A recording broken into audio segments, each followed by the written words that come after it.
Hey guys, it's Brian with Bob Clements. Hey, I am out here this week just outside of Cincinnati, Ohio, doing a Kubota dealership, and I just kind of wanted to give you guys a quick look at what our staging area looks like. So I'm going to show you guys here a little bit later how we're going to be triaging, how we triage the big equipment, and really how we're going to work the process through with a little bit different dealership than what I showed you guys last week. One of our big things that we worked on is really integrating the service writer position. We had someone who was in the parts department who is moving towards our service department so that we have a parts slash service liaison, someone who can not only write up work orders but also give us the information that we need to the parts so that we can get parts really ordered and moving to the shop.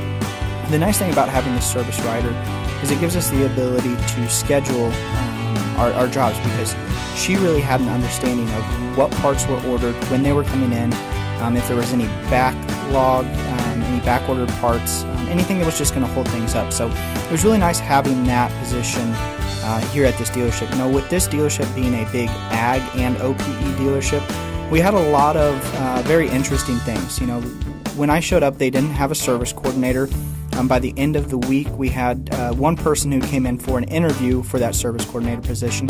And with the ag and OPE, both of them being serviced here, the service coordinator position is crucial because we've got to have someone who is feeding our technicians all the time. On the ag, it's not as important because the ag stuff takes longer. So we're not moving 5 or 10 units through a day. We might be moving 1 or 2 units. But with the OPE stuff, we've got our technicians moving 5, 6, 7, sometimes even more than that units a day through. So we've got to have someone feeding them, making sure that they are not running out of work. One of the big things that I really worked with the service writer again on is trying to figure out how are we going to make sure that parts are flowing to their shop.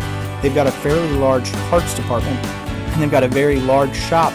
And so we needed to figure out, okay, what's going to be the best way? One of the things that we decided to do or implement was little shelving units at each technician's bay.